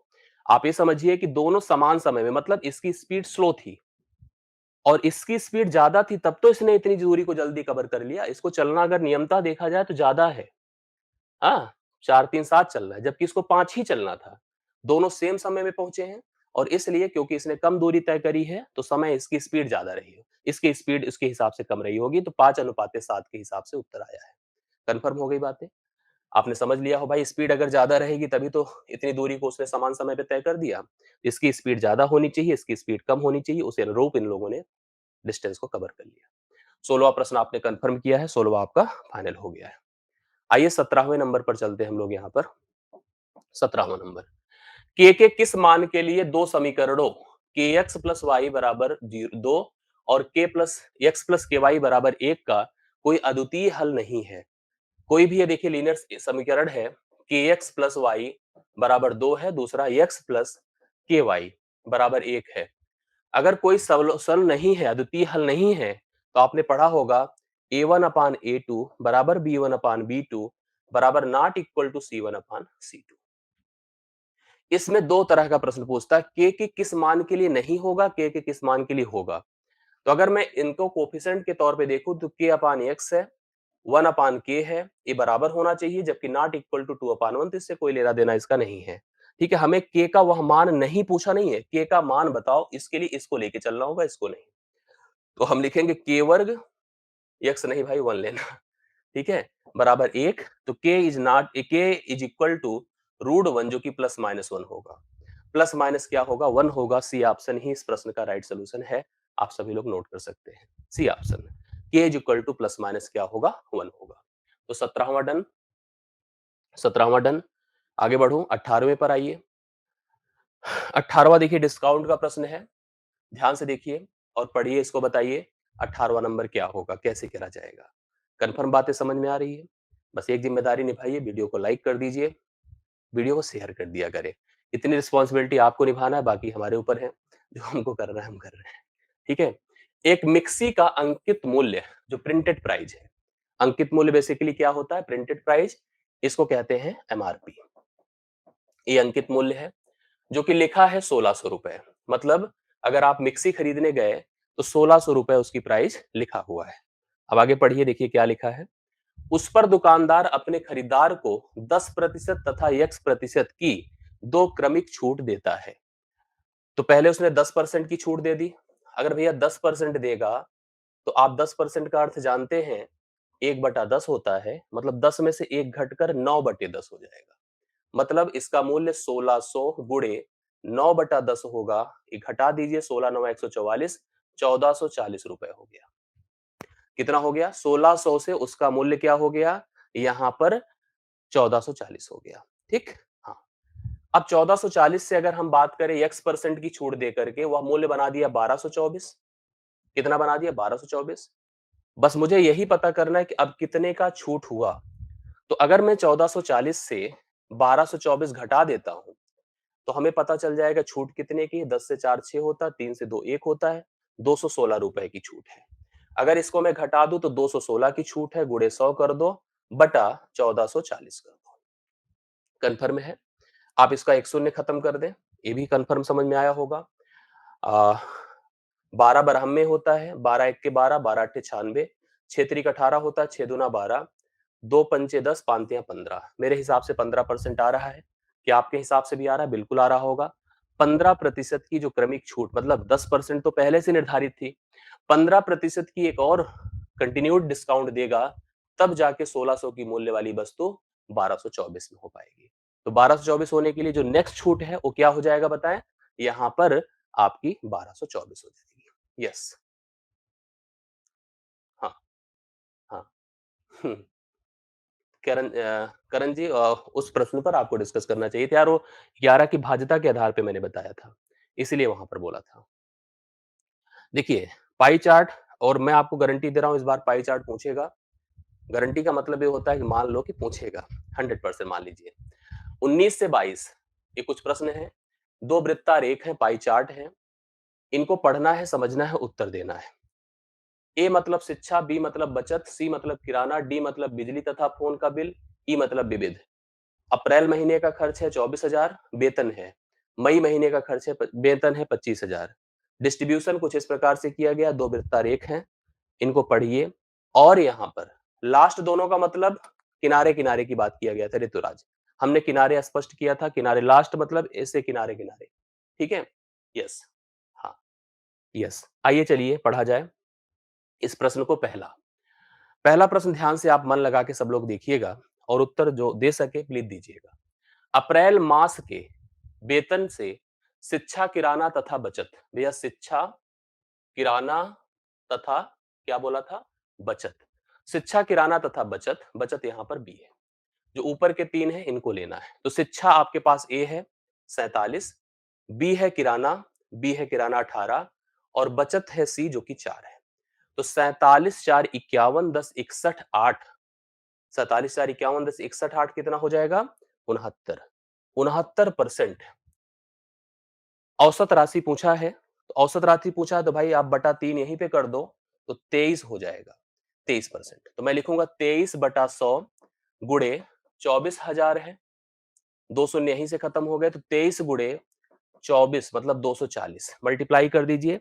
23 गुणे 240 कितना हो जाएगा? मल्टीप्लाई करके आप मुझे बता दें। जो कि आपका हो जाएगा 5,520 रुपए। दोनों का मल्टीप्लीकेशन करिए, 5,520। कंफर्म है? तीन जगह बोला था शिक्षा, बचत, किराना। तो शिक्षा, बचत, किराना मतलब 69%। औसत बोला था, डिवाइडेड बाई 3 हो गया, 23% आया। 23% अगर 24,000 का निकालेंगे तो 5,520। सी ऑप्शन आप सभी ने देखिए सहमति दिखाई है। अगले प्रश्न पर बढ़िए। 19 हो गया हमारा, 20 पर मैं चलता हूं लेकर के आप सभी को। पढ़िए। अप्रैल महीने के वेतन से बचत की राशि। तो भैया अप्रैल महीने का वेतन बचत क्या होता है? बी। बी मतलब ए। अप्रैल महीने में 18%। मई महीने के वेतन से विविध रस खर्च। तो मई महीने में चलता हूं, विविध, विविध मतलब ई। ई मतलब 2%। ये 2% लेकिन 25,000 का होगा, और ये 18% 24,000 का होगा। का अनुपात क्या है? तो बढ़िया है, कोई दिक्कत की बात थोड़ी है। मैं लिखूंगा इसको 18 बटा 100 गुणे 24,000, रेशियो उधर क्या है? 2 बटा 100 गुणे 25,000। तो इतना ज्यादा लिखने की हमें तो भाई आवश्यकता नहीं थी। ये देखिए 2 शून्य इसके खत्म, 2 शून्य इसके खत्म, ले देकर 18 गुणे 240 लिखना चाहिए था, और 2 गुणे भैया 250 लिखना चाहिए था। एक शून्य और मार दीजिए, यहीं से खत्म हो गया। खत्म हो गया है। 2 से और कुछ कट रहा है, देखिए एक कट गया। 9 चौके 36, 9 दूना 18, 18 तीन इक्कीस, 216 अनुपाते 2, 25 है। 216 अनुपाते 25। यस, 216 अनुपाते 25। डी ऑप्शन इस प्रश्न का राइट सोल्यूशन है। बताइए आप लोग, करेक्ट है? 216 अनुपाते 25, डी ऑप्शन 20वें प्रश्न का करेक्ट हल है। सभी लोग इसको भी स्पष्ट कर ले, नोट कर ले। अच्छा प्रश्न आप कर रहे हैं। अगला प्रश्न मेरे सामने है। 21 नंबर क्या बोला है? अप्रैल महीने की तुलना में पढ़िए, मई महीने की शिक्षा में या में शिक्षा के खर्च में कितने देखिए अप्रैल महीने की शिक्षा में देखो हर महीने जैसे वृद्धि होती है कुछ सर्टेन का जो है उस वृद्धि को निर्धारित करना था। अप्रैल महीने की तुलना में देखो शिक्षा की बात किया जा रहा है तो शिक्षा मतलब पहला ए शिक्षा है यहाँ पे 47%। तो 47 बटा 100 गुणे अगर मैं 24,000 करूंगा तो बेसिकली अगर हम इसकी बात करेंगे तो 47 गुणे भैया 240 हो जाएगा। इसका शिक्षा का खर्च इतना है। मई महीने में शिक्षा के खर्च की बात किया जाए ये 50% है। तो 50 गुणे अगर आप देखोगे 250 हो जाएगा। इसका शिक्षा का खर्च इतना है। वृद्धि बतानी है कि कितनी हुई है। अगर मैं वृद्धि की बात करूंगा तो देखो जैसे इसने कहा था कि शिक्षा के खर्च में जो वृद्धि हुई है उस वृद्धि को पहले अगर अनुपातिक रूप से भी देख लिया जाए जैसे 47 थोड़ा सा अनुपातिक रूप से बना लिया जाए तो भी ज्यादा स्पष्ट। जीरो खत्म कर दो यहीं से। कुछ और खत्म हो रहा है तो खत्म कर दीजिए। जैसे ये 12 हो जाएगा और ये कितना हो जाएगा 25 हो जाएगा। तो कुल मिला के ये देखो ये आपका हो गया 47 गुणे 12 और वहां पे 25 गुणे 25 है। 12 सत्ते 84 होता है। कैरी 8 12 चौके 36 36 8 44 होता है और इधर 625 है। अगर यहाँ पर 444 से हम 625 हो रहे हैं तो वृद्धि तो हो ही रही है। कितने की हो रही है? 625 से अगर हम 444 घटा देते हैं, 5 से 4 1, 12 से 4 8, 181 की वृद्धि हो रही है। तो अगर मैं इसको अप्लाई कर दूं, जैसे 181 गुणे 100 बटा अगर मैं 444 कर देता हूं, तो लगभग ये कितने प्रतिशत आ जाएगा? मुझे आप बता दें। ये लगभग आपका आ जाएगा, जो हम लोग कर रहे हैं यहाँ पर, सही है ना? 10.82 यस 10.82 आ जाएगा। देखिए आप पूरा अगर मल्टीप्लाई करके करोगे तो भी आएगा ऐसी बात नहीं है। थोड़ा-सा रेशियो टाइप का बना लें। रेशियो बना लें जैसे अगर 444 हो गया, 625 हो गया, काट-पीट करके बगल-बगल तो हमने डिफरेंस देख लिया, डिफरेंस के हिसाब से गुणे 100 बटा हमने 444 कर दिया तो 10 समथिंग करके आ रहा है। 10.82 the right solution this is the correct answer. अगला प्रश्न देखा जाए। 21 हो गया मेरे ख्याल से लास्ट है इसका 22 नंबर। एक और इसको कर लीजिए फिर इसके बाद 3 और प्रश्न हैं। मई के वेतन में किराना तथा बिजली पर कितनी राशि खर्च की गई? मई के वेतन में ये मई का वेतन है। किराना, किराना मतलब कहां पर है? सी। किराना मतलब सी। ये 14% हो गया। 14%। ठीक है। तथा बिजली, बिजली तथा फोन जो कि है डी। डी मतलब 9। 14 9 23 होता है। यही सही है ना? बताइए उत्तर। हम्म सतत के मेरे हिसाब से क्वेश्चन कितने आएंगे? ऐसे क्यों पूछ रहे हैं आप लोग? हाँ, आएंगे भाई क्वेश्चन तो आएंगे। इसका उत्तर बताइए कितना हो जाएगा? इसका उत्तर आप लोगों ने देखा, यहाँ पर इसने बोला है कि मई के वेतन में किराना तथा बिजली पर कितनी राशि खर्च की। किराना अलग हो गया, अब बिजली अलग हो गई, जोड़ने की आवश्यकता नहीं थी। 14 है 9 है, मैं लिखूंगा 14 गुणे 250 कर दीजिए। 14 शून्य शून्य 14 पंचे 70 कैरी 7 14 दूना 28 7 35 करेक्ट है। 35 तो कहीं है, हाँ एक ही जगह तो है, ये है। और 9 मतलब 9 गुणे 250, 9 शून्य शून्य 9 पचे 45 9 दो 18 18 4 22 2250। यही सही है। देखो किराने पर 14% है और बिजली पर 9% है। तो अगर मैं 25,000 का 14% निकालूंगा तो 3500 आएगा, 9% निकालूंगा तो 2550 आएगा। तो राइट सोल्यूशन तो बी हो गया। 22वें का सही उत्तर है बी ऑप्शन। यस करेक्ट हल है। आप करेक्ट कर दीजिए। समझ में आई बातें? कोई दिक्कत नहीं है। आगे बढ़ा जाए। 22 हो गया है। 23 नंबर देखिए एक और अच्छा प्रश्न आपके सामने है। पढ़िए इसका उत्तर दीजिए। एक वर्ग, वर्ग ऐसे समझिए, वर्ग, एक वर्ग की अंतः त्रिज्या, पहले तो आप दिमाग लगाओ कि वर्ग क्या है। वर्ग ऐसा फिगर है, ठीक है? हाँ, आदित्य दीक्षित, अच्छा उसमें मल्टीप्लिकेशन में कुछ गलती है, फिर से कर दूं? 21 मैं कर देता हूं भाई अगर ऐसी बात है तो।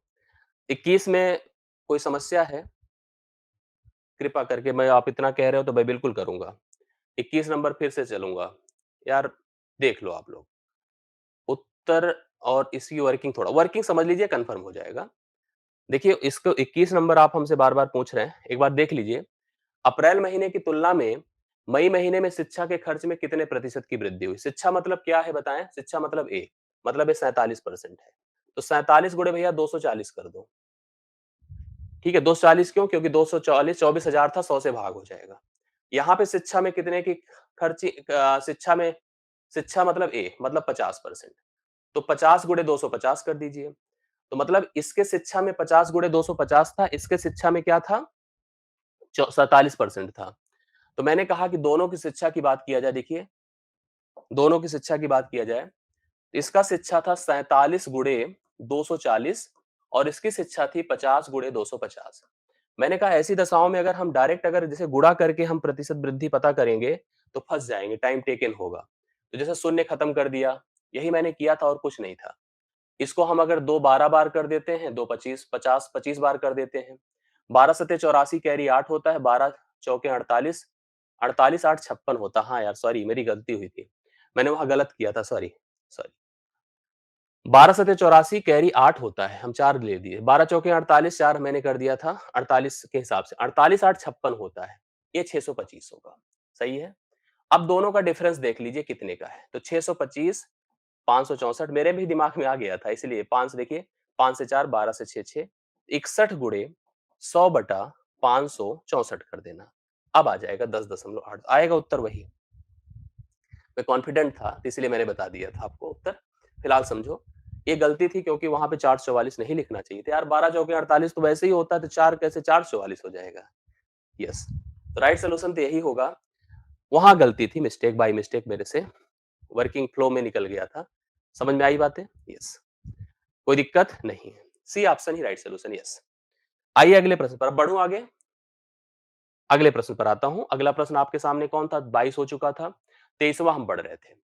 मैंने कहा एक वर्ग की अंतः त्रिज्या, एक वर्ग लेते हैं, एक वर्ग लेते हैं। अंतः त्रिज्या मतलब एक अंतःवृत्त होगा ऐसे, इसको कहते हैं इन सर्कल। और एक परिवृत्त होगा, एक क्या होगा? परिवृत्त होगा। यस, एक अंतःवृत्त होगा, एक परिवृत्त होगा। ठीक है, अब हमको कहा गया है कि इनकी त्रिज्याओं में अनुपात बता दो। ये अंतः त्रिज्या होगी और परित्रिज्या होगी। मैं आपकी जानकारी के लिए बता दूं कि अगर मान लो, जैसे हम अगर इसको सेंटर बोले, तो ये जो लेंथ है, ये जो लेंथ हमने बनाया, ये अंतःवृत्त का व्यास हो गया। और जो ए लेंथ होगी, ए, ये परिवृत्त की व्यास हो गई। ये परिवृत्त का क्या हो गया? व्यास हो गया। समझिए, ये अंतःवृत्त का व्यास है, अंतःवृत्त का व्यास है, और ये परिवृत्त का व्यास है। अगर ये अंतःवृत्त का व्यास है, ये लेंथ जिसके साथ साथ ये वर्ग की भुजा है, और यह परिवृत्त की व्यास के साथ साथ वर्ग का विकर्ण है, विकर्ण है। कंफर्म? आइए हम कर लेते हैं फिर। अगर मान लो भुजाएं ए थी, तो विकर्ण क्या होता है? √2a होता है। भुजाएं ए है तो विकर्ण क्या होता है? √2a होता है। इसमें कोई डाउट तो नहीं किसी को? कोई दिक्कत नहीं है, ठीक है। तो हमसे पूछा था अंतःवृत्त की त्रिज्या, तो त्रिज्या क्या हो जाएगी? a/2, त्रिज्या अंतःवृत्त की। और परिवृत्त की क्या हो जाएगी? √2a/2। भाई व्यास है तो व्यास का आधा, इसको खत्म कर दो, a से a खत्म कर दो, 1:√2 हो गया, 1:√2 हो गया, जो कि आपको कहां दिया है? डी ऑप्शन में। क्या सही हूं मैं? D option. हाँ, एक एक क्रिएशन, बिल्कुल कमेंट देख रहा हूं मैं आपका, बस पढ़ाते समय यार कभी कभी फ्लो में इधर उधर चला जाता है। डायरेक्ट भी कर सकते थे बिना उसके, ए और इसका √2 का सीधा सीधा, अगर व्यास का भी जो अनुपात होता, ए और √2a खत्म हो गया, देखो 1:√2, बरबल बोल सकते थे। कोई दिक्कत की बात नहीं थी, सही उत्तर आपके सामने है। यस, कोई दिक्कत? हाँ, 23 हो गया फाइनल। 24 पर चलता हूं। 24 आप लोग बताइए, ये तो आप बता सकते हैं। निम्नलिखित दिए गए आंकड़ों की माध्यिका बता दो क्या होगी। माध्यिका पूछा है। माध्यिका के लिए सबसे पहले हम इन आंकड़ों को बढ़ते क्रम में रखें, असेंडिंग ऑर्डर में, बढ़ते क्रम में। तो बढ़ते क्रम में जब रखा, तो सबसे छोटा क्या दिख रहा है इसमें? 1/4, 1/4। और ये भी कितनी बार है? 1 और 2 बार है, 1/4। फिर किसका नंबर आएगा? 1/2 का। 1/2 कितनी बार है? 1 2 3। ठीक, ये हो गया। फिलहाल अब इससे ज्यादा मत जाइए, जोड़ लीजिए कितना है? 1 2 3 4 5 6 7 8 9। अगर 9 है, तो 9 प्लस 1/2 मतलब 10/2 अर्थात फिफ्थ वैल्यू ही तो माध्यिका होगी। पहली वैल्यू, दूसरी वैल्यू, तीसरी, चौथी, पांचवी, पांचवी तो आ ही चुकी है। तो हमें और ज्यादा आगे बढ़ने की आवश्यकता नहीं है। हम पांचवी वैल्यू को अर्थात 1/2 को ही माध्यिका बना देंगे। माध्यिका राइट सॉल्यूशन है। माध्यिका आपका कितना हो गया बताएं? 1/2 हो गया। बी ऑप्शन 24वें का डन आंसर है, करेक्ट आंसर है। सभी लोग नोट कर लें। सभी लोग नोट कर लें और हल कर लें। अच्छे अच्छे लोग हैं आप लोग और अच्छी थॉट रखते हैं, अच्छी विचारधारा रखते हैं। मुझे सब समझ में आता है। ठीक है? हाँ, यस। अगला प्रश्न लास्ट आज के सेशन का। निम्नलिखित एक बंटन है का बहुलक बताना है। ये बंटन है मेरे सामने 1 से 10, 10 से 20, ठीक है? 20 से 30, 30 से 40 इस तरह का डेटा दिया हुआ है। हमें बहुलक बताना है। बहुलक के लिए फार्मूला सूत्र आपको क्लियर होना चाहिए। रूल होता है बहुलक z बराबर L0 plus F1 minus F0 upon 2F1 minus F0 minus F2 into I. इसके लिए हमें सबसे पहले उस कक्षा के पास जाना होता है, क्लास के पास जाना होता है जिस क्लास की माध्यिका, जिस क्लास की बारंबारता सर्वाधिक हो। मतलब यह क्लास आपकी मॉडल क्लास कहलाती है। इसकी बारंबारता को F1, इसके पहले F0, इसके बाद F2। अगर ऑप्शन में देखो, ऑप्शन में हम ये मान के चल रहे हैं कि जो हमारे पास बहुलक होगा 30 और 40 के बीच में होगा। 30 और 40 के, क्योंकि 30 और 40 का रेंज है, उसी के बीच कहीं ना कहीं बहुलक होगा। तो सारे डेटा इसको छोड़ दिया जाए तो सब 30-40 के बीच में, तो हम ऑप्शन से एलिमिनेट नहीं कर पाएंगे। क्लियर है? अब आप देखो, इसका लोअर लिमिट 30 है प्लस F1 कितना है? 31 है। F0 26 है बटा 2 गुणे 31 है माइनस 26 है माइनस 16 है, गुणे 10 कर दो। तो लिखो 30 प्लस घटा दीजिए 31 से 26, 26 6 31 5 31 होता है।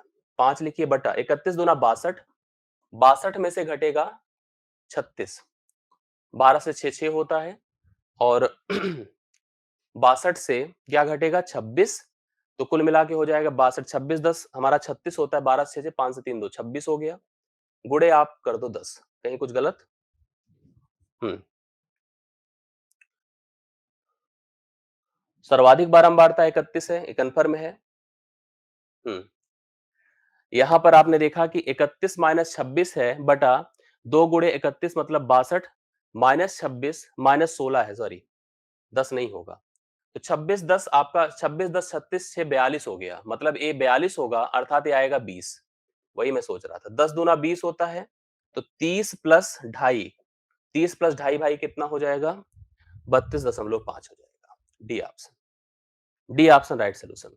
यस, करेक्ट हल आपका सही आंसर है जो आपने 32.5 बताया है। तो मेरे हिसाब से आपको समझ में आ गया होगा process. F1 minus F0 upon 2F1 minus F0 minus F2 into I. पूरी वर्किंग को समझ लिया है आपने, कंफर्म कर लिया है। राइट सोल्यूशन आपका है। क्या कह रहे हैं आप लोग? हम्म तो आपको क्लियर हो गया आज का सेशन। 25 महत्वपूर्ण प्रश्न, 25 महत्वपूर्ण प्रश्नों को करिए। इस सेशन को अच्छी तरह से नोट करिए, डाउन मतलब इसको अच्छे से तैयार करिए।